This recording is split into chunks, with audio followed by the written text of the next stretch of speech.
और जब में आप सबको जय यीशु मसीह की। इससे पहले कि हम लोग वचन में अपने ध्यान को केंद्रित करें, अपनी आंखों को बंद करेंगे और दुआ में एक साथ शरीक होंगे।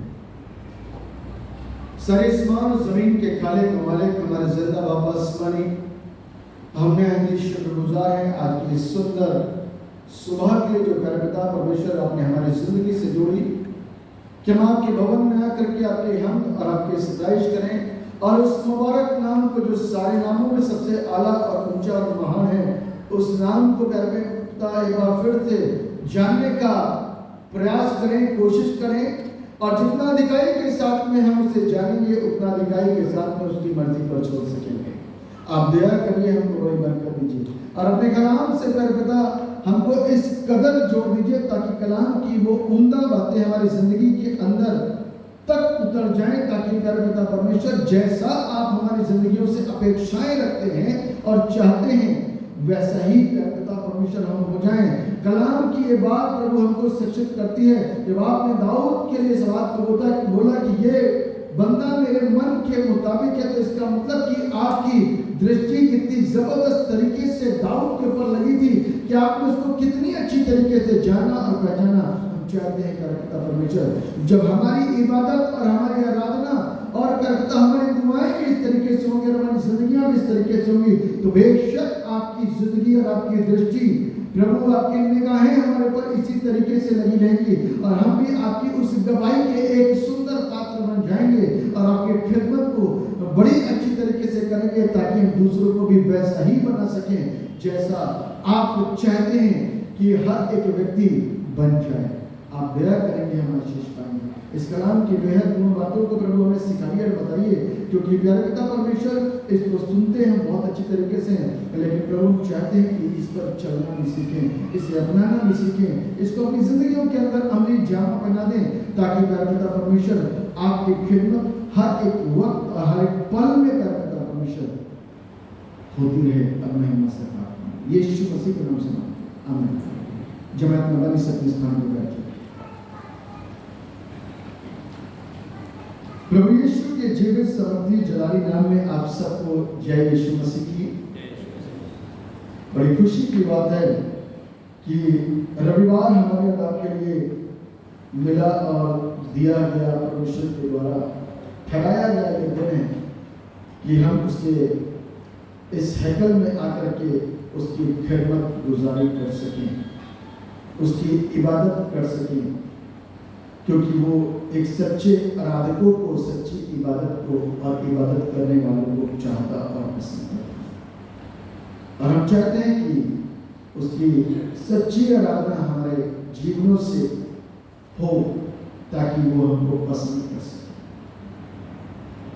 उसके कुछ पसंदीदा लोगों में से हम भी बन जाएं, इसीलिए वो मुझको रात को मौके इनायत फरमाता है, ताकि हम में से एक भी उसके राज्य में से निकाला न जाए, परंतु हर एक जन उसके राज्य में शामिल हो जाए, शरीक हो जाए और परमेश्वर के नाम को महिमा दें। खुदा हमसे आपसे बहुत प्यार करता है और उसके प्यार का चिन्ह और उसके प्यार की निशानी है कि उसने कलवरी क्रूस पर जाकर अपनी जान को कुर्बान कर दिया। कलवरी क्रूस पर जाकर के उसने मेरे और आपके लिए अपनी जान को कुर्बान करा। ये कुर्बानी ही थी जिसके चलते उसने जन्म लिया, क्योंकि कुर्बानी उसको मालूम थी कि होनी है, इसलिए जन्म उसका हुआ। और बाइबल इस बात को कहती है, प्रूफ करती है कि जब समय पूरा हुआ तब परमेश्वर ने अपने एक लौते बेटे को इस दुनिया के अंदर भेज दिया, ताकि उसके खून बहाने के द्वारा हम आजाद किए जाएं। हालेलुया। जोर से बोल सकते हैं हालेलुया। क्योंकि जब वो परमेश्वर जोर से चिल्लाता है, एली एली लमा शक्ति, हे मेरे परमेश्वर, हे मेरे पिता, तूने मुझे क्यों छोड़ दिया, एहसास हो रहा है उसका अपने पिता से एक अलगाव का। और उसी कलवरी क्रूस पर जब वो लहूलुहान है, जहां बेहद दर्द से भरा हुआ है, पीड़ाओं से भरा हुआ है, उस वक्त में उसकी नम और कभी जोर से होती है। ऐ बाप ने माफ कर, क्योंकि ये नहीं जानते कि क्या करते हैं।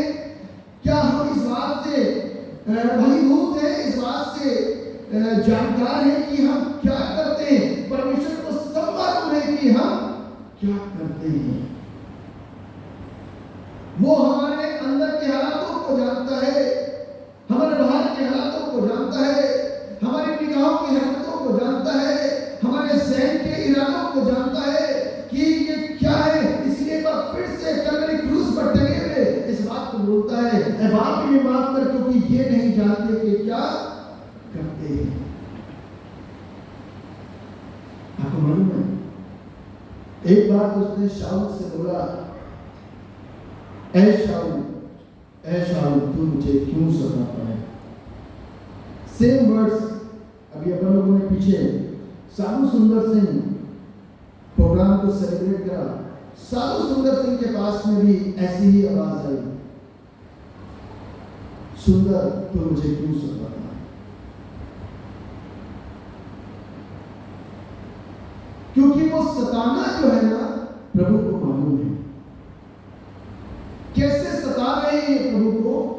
शाऊल ने किस तरीके से सताया, सुंदर ने किस तरीके से सताया। प्रभु को सताना दिखता है,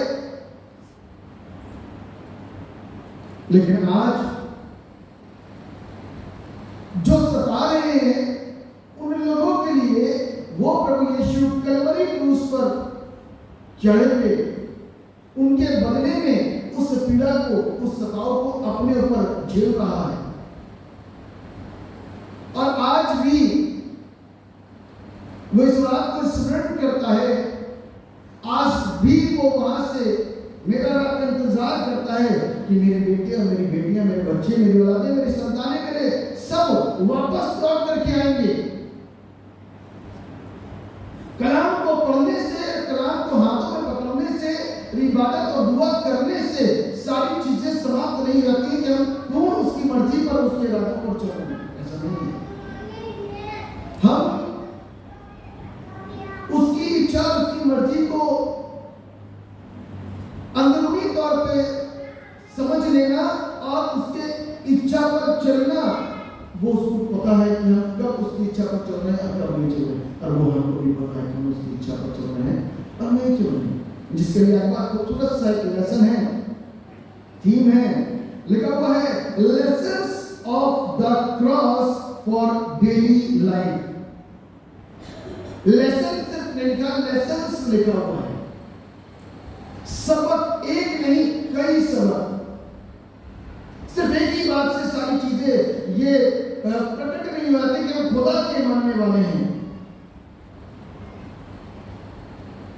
बाइबल कहती है बहुत सारी ऐसी चीजें हैं, बहुत सारी ऐसी बातें हैं जिसको हमें मानना, अपनी जिंदगियों के अंदर उसको ग्रहण कर लेना, अंदर बैठा लेना, जहन के अंदर लेकर के अंदर तक लेके आना, ताकि हम बदल सकें। और बदला हुआ स्वरूप किसी को दिखे या ना दिखे, उसको दिख जाए। और बिगड़ा हुआ स्वरूप किसी को दिखे या ना दिखे, उसको दिख जाए। हिंदी में लिखा हुआ है, दैनिक जीवन के लिए क्रूस के शिक्षा के पाठ। क्रूसिफिक्शन सिर्फ इटर्नल लाइफ के लिए नहीं है कि हम अनंत जीवन को प्राप्त कर लें, बस सफिशिएंट इसीलिए प्रभु यीशु मसीह का लहू मेरे और आपके बहा, ताकि हम उसके लहू बहाने के द्वारा आजाद किए गए। बाइबल इस बात को कहती है, गलातियों की पुस्तक के 5 अध्याय के पहले पद के अंदर लिखा हुआ है, तुम्हारी स्वतंत्रता इसलिए नहीं कि स्वतंत्रता को तुम अपनी व्यक्तिगत जिंदगी के लिए लाभ उठाने के लिए इस्तेमाल कर लो, क्योंकि अहमद जैसे ही हो रहा है। जब भी चाहा कुछ कर लिया, जब भी चाहा कुछ कर लिया, जब भी कहा कुछ कर लिया। एक बड़ी इंपॉर्टेंट बातें बाइबल के अंदर लिखी हुई है। यदि हम उन सारी चीजों को मानना शुरू कर दें तो हम उसकी नजरों में आने शुरू हो जाएंगे। और वो मेरे और आपके लिए भी एक दिन खड़ा होकर के गवाही बोल सकता है और दे सकता है कि ये मेरे मन के मुताबिक है। आप सोचो कि परमेश्वर ने 3-4 शब्दों के अंदर दाऊद के लिए कितनी बड़ी बात कर दी। सिर्फ 3-4 शब्द थे, ज्यादा बड़ी गवाही नहीं थी। गवाही तो बहुत छोटी सी थी। ये यानी कि दाऊद मेरे मन के मुताबिक। अब आप ये सोचिए कि दाऊद जीवन कैसा जीता होगा। दाऊद जीवन कैसा जीता होगा। अभी हम लोग मीटिंग में थे, किसी ने प्रश्न कर दिया, आप लोगों को भी जानना बहुत जरूरी है। और हम लोग जब कई पास्टर्स मिलते हैं तो आपस में बातें होती रहती हैं, और प्रश्न कर लिया कि बाकी साहब एक बात, एक सवाल, कि जब हम पवित्र आत्मा में भर जाते हैं, पवित्र आत्मा में आ जाते हैं, तो क्या हमारी जिंदगी से पाप होता है? मैं तो ऐसा सोचता हूं कि नहीं होता है। उन्होंने ऐसा कहा, आप क्या कहते हैं? मैंने कहा जिसके लिए परमेश्वर ने गवाही दी ये मेरे मन के मुताबिक है, वही बंदे ने आगे चल के क्या कर दिया, एक पाप कर दिया। उसी बंदे ने आगे चल के क्या कर दिया, पाप कर दिया।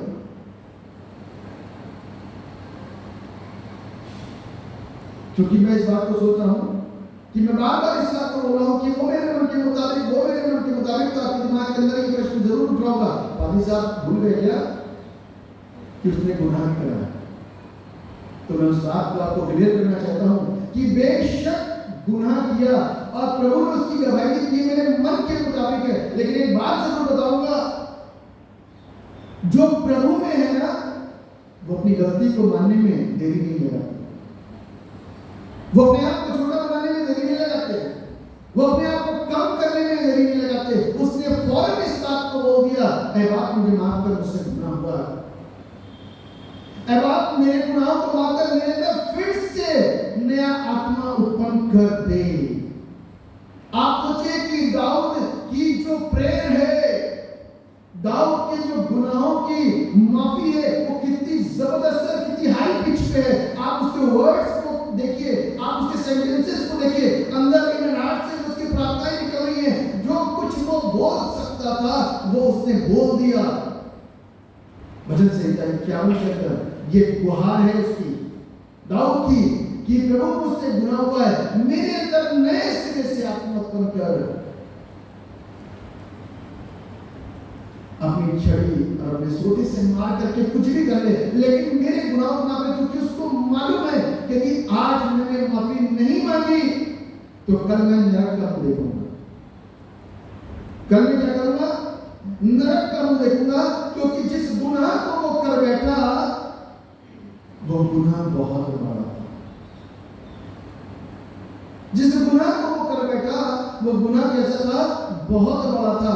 इसलिए वो उसने अपनी नाक रगड़ दी प्रभु के सामने, और तब ही उसकी क्षमा उसके ऊपर आ गई। क्योंकि यदि हम माफी मांग लेते हैं तो वो बाप को माफ करता है, क्योंकि कलाम के अंदर वो बोल चुका है, कलाम के अंदर वो इस बात को बोल चुका है। मेरे प्रियो, आज क्रूस से बहे लहू में जो सामर्थ्य है वो बड़ी ताकतवर है, शानदार है। अब आप लहू की सामर्थ्य को किस तरीके से समझ पा रहे हैं और किस तरीके से ले पा रहे हैं मुझे नहीं मालूम, लेकिन मैं इस सामर्थ्य को पहचानता हूं, वो ये है कि जो काम सारी दुनिया में और जानवरों और मनुष्यों के सताव में, उनके लहू वाले में नहीं हुआ, वो इस पाक और पवित्र लहू में हो गया। आमीन। इसीलिए हम इस बात पर विश्वास कर लेना चाहिए कि वो पवित्र परमेश्वर है और वो अपने भवन में है और हम उसकी उपस्थिति में है। तो हमको अपने सोच, विचार, दृष्टि, कान हर एक तरीके से कैसा हो जाना चाहिए। अभी आराधना के अंदर इस बात को बोला गया, बताया गया कि जैसा वो पवित्र है वैसा हमको पवित्र हो जाना चाहिए। ये शब्दों का खेल नहीं, क्योंकि परमेश्वर का राज्य बातों में नहीं परंतु सामर्थ में है। ये परमेश्वर का कलाम कहता है कि परमेश्वर का राज्य बातों में नहीं परंतु काय में है, सामर्थ में है। कहां है? हम ज्यादातर, क्योंकि परमेश्वर का कलाम, बाइबल इस बात बताती है कि ये वो कलाम है, ये वो उनका कलाम है जो मनुष्य की बुद्धि के द्वारा नहीं रचा गया, ये परमेश्वर की आत्मा के द्वारा रचाया गया। इसलिए जो भविष्य में होने वाला उसको पहले से मालूम है कि मनुष्य बातें ज्यादा करता है, मनुष्य क्या करता है? बातें ज्यादा करता है, आगे बढ़ करके ज्यादा बोलता है, लेकिन जो काम करने के लिए उससे बोला गया है उसको करने में बहुत पीछे है। जिस सामर्थ की बात की गई है उसको लेने के लिए बहुत पीछे है। Lessons on cross for in life। हमारे दैनिक जिंदगी के लिए, दैनिक जिंदगी के अंदर मालूम क्या होता है?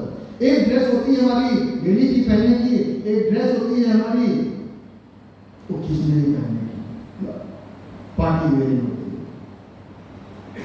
लेकिन यहाँ पर हम लोग सिर्फ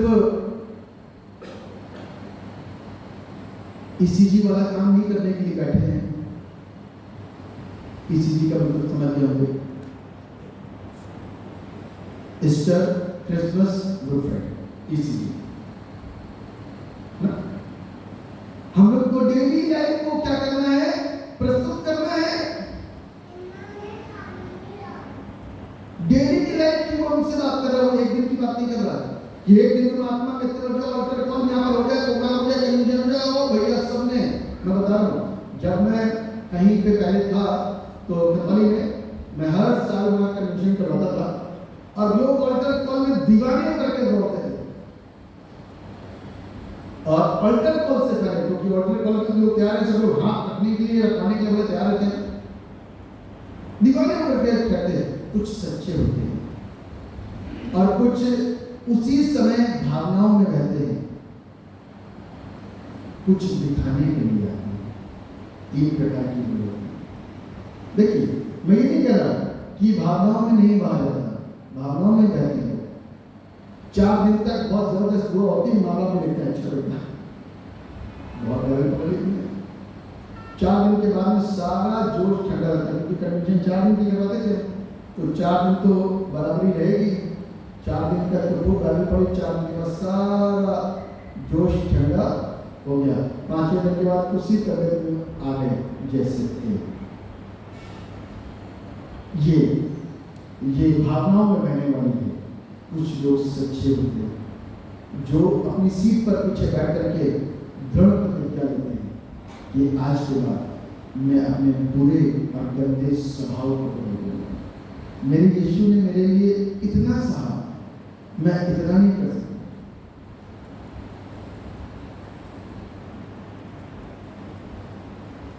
वो सिर्फ अनंत जीवन के लिए नहीं आया कि वो हमको और आपको अनंत जीवन दे, परंतु हमारी प्रतिदिन की जिंदगी के लिए संदेश है कि जब हम बाहर निकलते हैं, क्योंकि हमारी दिनचर्या तो बाहर से शुरू होती है। हमारी दिनचर्या क्या कहाँ शुरू होती है? बाहर से शुरू होती है। तो हमारी दिनचर्या के अंदर हमको किस तरीके से काम करना है और समझना है। मैंने कल एक जगह विजिट किया, किसी के विषय में गवाही सुनी। कई बार लोगों की जिंदगियों की गवाहियां बड़ी अद्भुत होती हैं और उनको बड़े कलाम की समझ है और बड़े मैच्योर है वो वचन के अंदर और गुप्त तरीके से परमेश्वर के कामों को करते हैं। और कुछ लोग अपनी जिंदगी में पैसों को यूं ही उड़ा देते हैं।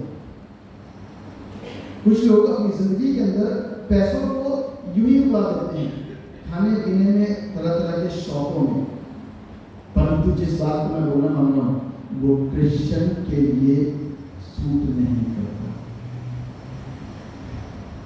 लेकिन वो व्यक्ति अपने उस पैसे को कैसे भी करके जोड़ते थे और स्लम एरिया में जाकर के छोटे छोटे बच्चों को जो स्लम में रहते हैं उनको खाने की चीजें देना, उनके साथ में बैठना, कुछ वक्त जाया करना और उनको घुमाने के लिए अपनी गाड़ी में ले जाना, ये एक गुप्त कार्य है जो किसी को पता नहीं चलता। और प्रभु इन सारे कामों से प्रसन्नता बाइबल कहती है, जो इन छोटे से छोटों के साथ में अच्छा व्यवहार करता है वो मेरे साथ में अच्छा व्यवहार करता है, वो मेरे साथ में अच्छा व्यवहार करता है। इसलिए आज की तारीख में कई बार हम दूसरों के बर्डन को जब अपना बर्डन समझते हैं तो लगता है कि प्रभु की खिदमत को कर दूसरों की तकलीफ को समझते हैं कि हाँ ये पीड़ा पीड़ा में है और हम उसके पीड़ा के वक्त में उसकी सहायता करते हैं तो लगता है कि अगर हम कुछ कर पाए। चर्च में हमारा बहुत सलीके से, बहुत अच्छे तरीके से, देखिए मैं इस बात को जानता हूं कि खराब वचन बहुतों को पसंद नहीं आता। तिमुथियुस की पत्री में लिखा भी, आपको तैयारियां करें, तिमुथियुस में आपने पढ़ा होगा। तिमुथियुस की पत्री के अंदर लिखा है, खरे उपदेशक लोग पसंद नहीं करते, उनको कौन से वाले चाहिए? कानों की खुजली मिटाने वाले, चिकनी चुपड़ी बातें और उनकी जैसी बातें। लेकिन यदि आज इस कलाम को हम नहीं शेयर करेंगे, नहीं बताएंगे, वो सारी बातों को उजागर नहीं होगा, तो फिर काम कैसे चलेगा? सवाल आपसे नहीं, सवाल मुझसे पूछा जाएगा कि तुझे ये बड़ी जिम्मेदारी दी, तू कैसे खामोश रहा? तुझे तो इस बात को बोला गया था यशायाह 58 के द्वारा कि गला खोल कर चिल्ला और कुछ भी ना रखो और नरसिंह का ऊंचा शब्द कर और मेरी प्रजा को उसका पाप जता दे। मेरी प्रजा को क्या कर? उसका पाप जता दे और तू खामोश रहा। बाइबल इस बात को सिखा रही है, आदेशित कर रही है। ये खुदा वही है जो तब था, आज है और हमेशा रहेगा। ये खुदा मुझको और आपको सही करने के लिए आया, मुझको और आपको बदलने के लिए आया। हम जहां से निकल कर के आए हैं, यदि वही हम रहेंगे तो मेरा और आपका रहना, हमारा और आपका मसीह का रहना सब कुछ बेकार हो गया। बेशक पढ़ लिख करके हमने लहजा सीख लिया, बेशक पढ़ लिख करके हमने रहन सहन बदल दिया, बेशक पढ़ लिख करके हमारे अंदर की चीजें बदली। यदि ये पढ़ लिख जाएंगे तो बहुत चीजों के अंदर बड़े परिवर्तन आने पाएंगे। और जिन परिवर्तनों को परमेश्वर चाहता है कि तुम्हारे अंदर मेरे अंदर आ जाए, वो लेकर क्या होता है कि हमारी और आपकी जिंदगियों के अंदर जो एक बड़ा बदलाव परिवर्तन आएगा, जिसको देख करके वो खुश हो, इसलिए वो गवाही देगा कि ये मेरे मन की बात है। मेरे क्या जन्म जैसी भावना हमारे अंदर नहीं रहती? क्या लालच जैसी भावना हमारे अंदर नहीं रहती? क्या झगड़े जैसी भावना हमारे अंदर नहीं रहती? बाइबल कहते हैं, मैं समझाइए कुलुंथी की पुस्तक उसका 30वां अध्याय,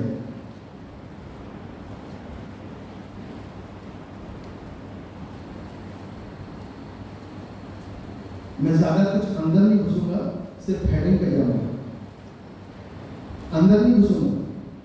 पहला कुलुंथियों 3वां अध्याय और उसकी हेडिंग को सिर्फ पढ़ लीजिए, पहले पढ़ो।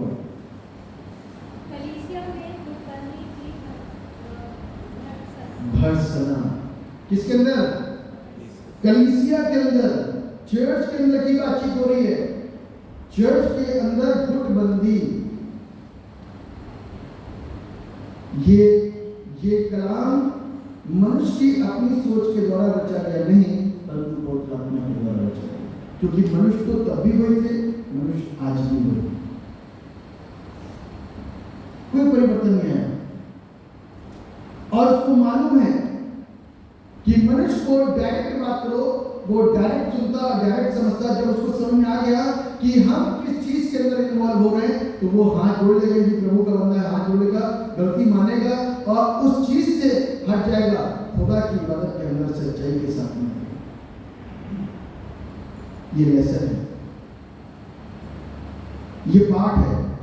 क्रूस पर टंगे हुए प्रभु यीशु मसीह सिर्फ इसलिए नहीं कहते, वो कहते कि अपना क्रूस उठाओ मेरे पीछे होले। और क्रूस उठाना एक पीड़ा को दर्शाता है, क्रूस उठाना एक दर्द को दर्शाता है, क्रूस उठाना एक समर्पण और एक बलिदान और एक त्याग को दर्शाता है। प्रभु यीशु मसीह यदि वो त्याग देने के लिए, उस बलिदान को देने के लिए ना आते तो मेरे और आपके बड़ा मुश्किल हो जाता। और मैं इस बात को अच्छी तरीके से जानता हूं कि कभी भी अंधा अंधे को रास्ता नहीं दिखा सकता, उसके लिए आंख वाले का होना बहुत जरूरी है। कभी भी अशिक्षित को रास्ता नहीं दिखा सकता या पढ़ा नहीं सकता सही पाठ, उसके लिए शिक्षक का होना बहुत जरूरी है। इसीलिए पापी को बचा नहीं सकता, इसलिए उन्हें पाप इस धरती पर आया ताकि मुझको और आपको बचाए। यदि हमारी जिंदगियों के अंदर परिवर्तन नहीं दिखते तो उसे रोक पहुंचते। इसलिए हमें एक दूसरे के दर्द को, जब हम रास्ते में निकलते हैं ना, एक दूसरे के दर्द को समझना। मुझे मालूम है कि ये दुनिया बहुत बुरी है और अलग अलग तरीके की है, लेकिन फिर भी जहां तक हम अपने यीशु को प्रचार कर सकते हैं अपने कामों के द्वारा, अपनी सेवाओं को लेकर के, तो वो जरूर कर लेना चाहिए, वो जरूर कर देना चाहिए। और दूसरी बात कि हम लोगों के अंदर आज यूनिटी और एकता आ जानी चाहिए, भाईचारे की वृद्धि बन जानी चाहिए। ये खुदा का कलाम हमसे आपसे अपेक्षाएं रखता है। आपको मालूम है, अपन लोगों ने पिछले हफ्ते जब हम लोग का चर्च का बर्थडे था, एक बहुत सुंदर सा गीत गाया था, कलीसिया की गैरमानी बुनियाद है रब मसीह। कलीसिया की गैरमानी बुनियाद है रब मसीह। हमारी कलीसिया की बुनियाद मालूम कौन है? वही रब है, वही परमेश्वर। कलीसिया का मतलब होता है एकलीसिया, और जो यूनानी शब्द है और जिसका अर्थ होता है विश्वासियों का समूह। किसका समूह? पहली कलीसिया के विश्वासी कैसे थे आपको मालूम है? अंताकिया में जो पहली कलीसिया स्थापित हुई उसके विश्वासी कैसे थे? उसके विश्वासी कैसे थे आपको मालूम? बेटा चलो, उस समय के विश्वासी कैसे थे? एक दूसरे के लिए समर्पित, एक दूसरे का ध्यान देने वाले, एक दूसरे का बोझ उठाने वाले, अपनी प्रॉपर्टीज को बेच करके वो याजक के पास लेकर के जाते थे कि हम सब एक जैसे हो जाए, किसी को बताना नहीं, बेचने को। और वहां पर आपको मालूम है एक विश्वासी ने बहुत अच्छा काम किया उनका, क्या नाम था मालूम है? हन्ना, और जिसने कहा जाकर के प्रॉपर्टी बेचो। कई बार हम एक्स्ट्रा जब ऑर्डिनरी करते हैं, जब आत्मा को बोलता है तब करने की कोशिश करते हैं, उसके तो दिखाता कहीं ना कहीं छुपा होता है। ये बेंच ले रहे तो उसमें हमारा नाम लिख दो, और वो पंखे ले रहे तो उसमें हमारा नाम लिख दो, ये सारी चीजें करें तो उसमें हमारा नाम लिख दो। दिस इज नॉट गुड, मेरे नजरिए से अच्छी बात नहीं। खुदा के लिए जो भी करो मुफ्त में और मुफ्त में करके चल दो।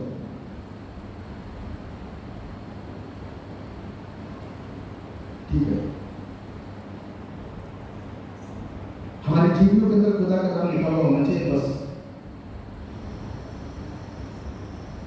इस दिखावे को प्रभु पसंद नहीं करता। कभी देख करके नहीं कहे चलो चलो चंदा देख लेते हैं किसके किसके नाम उसको लेकर के आना चाहिए, ऐसा कभी नहीं होगा।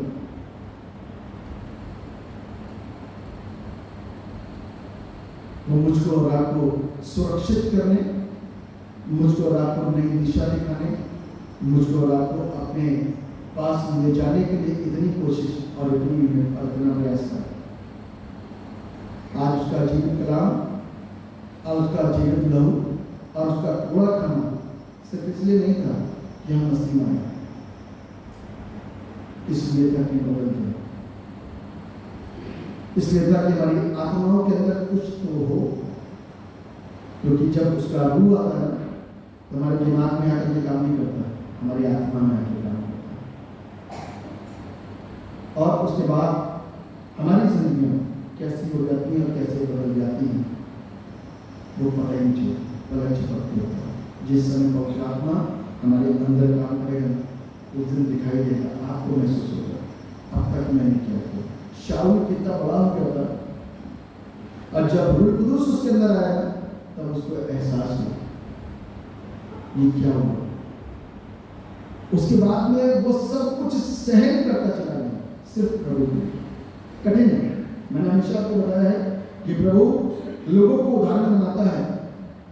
अय्यूब एक उदाहरण है, शाऊल एक उदाहरण है, और पतरस एक उदाहरण है, यूहन्ना एक उदाहरण है, सब उदाहरण है, क्योंकि ये सहन करने वाले लोग थे। जो सहन नहीं कर सकता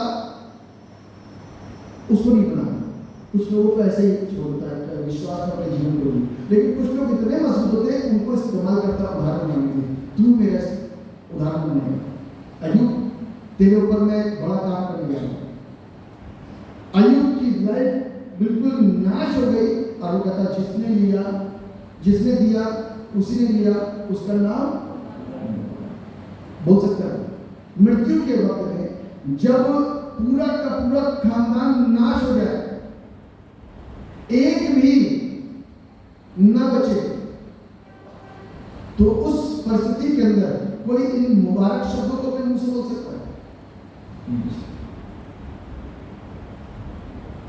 हम अपने जीवन से गंदे का, बुरे का, गाली बकना, अपशब्द, षड्यंत्र रचना, बुरी चीजों को गढ़ना, बुरी बातों को सोचना, कुविचार करना, व्यभिचार करना, कुकर्म करना, झगड़े करना, षड्यंत्र रचना, नफरत करना, छोटे बड़े की इज्जत न करना, सलीके से चीजों को न समझना, जैसा कि प्रतिदिन का दैनिक जीवन है हमारा, इसके अंदर भारी परिवर्तन आने की जरूरत और लाने की जरूरत है।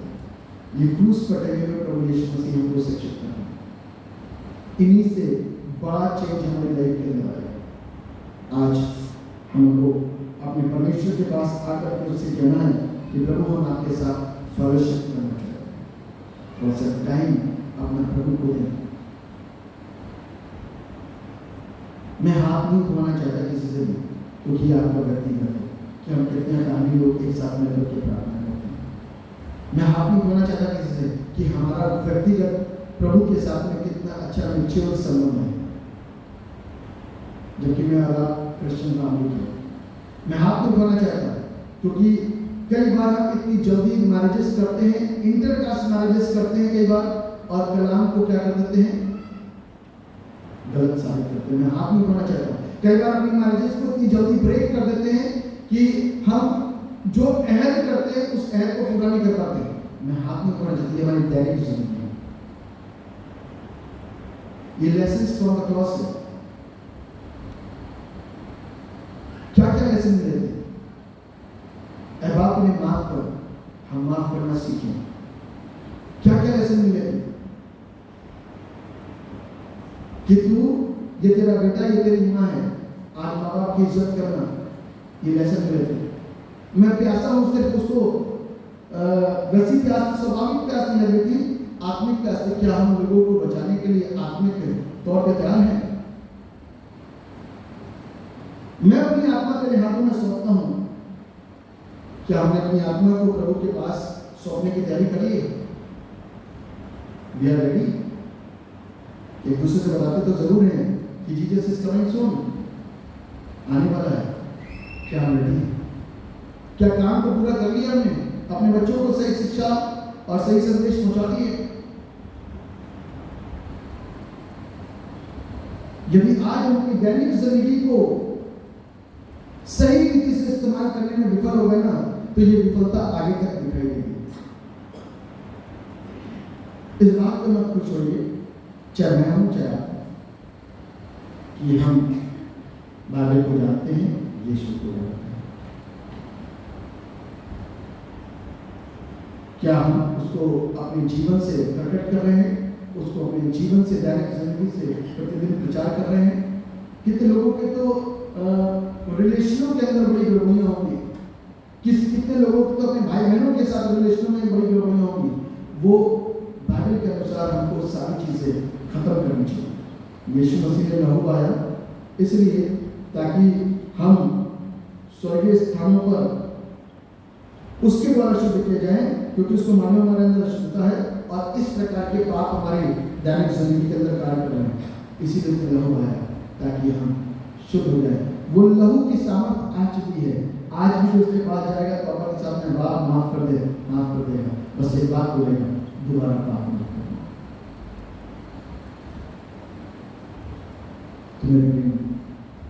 क्रूस से एक बड़ी शीरीन आवाज आ रही है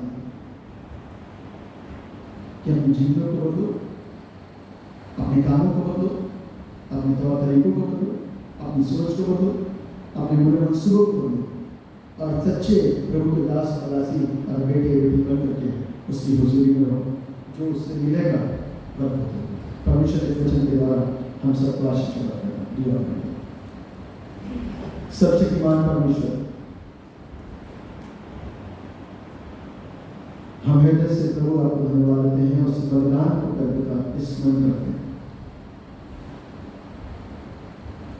यदि इस तरीके से आपको उसको रखना होता तो अपने पवित्र लहू को न लाता, लेकिन उसका पवित्र लहू बड़ा होता है। जब तक दुल्हन नहीं उठ जाती तब तक वो लहू काम करता रहेगा, करता रहेगा, करता रहेगा। जो भी उसके पास जाएगा कि बाप माफ कर दे तो वो माफ कर देगा। आज भी ये आवाज क्रूस से मेरे आपके पास में है, हम सबके पास में है कि हम सब अपनी जिंदगी को परमेश्वर की आवाज सुनने की ओर लगाएं ताकि हम बदल सकें। तथा परमेश्वर अपनी दया को हमारी जिंदगी के ऊपर रखिए, बनाइए, आशीषित कीजिए ताकि हमारी जिंदगी खूबसूरत और अच्छी और बेहतर और आपको भागना हो सके। अपनी दया करके बड़ी कर दीजिए। यीशु मसीह के नाम से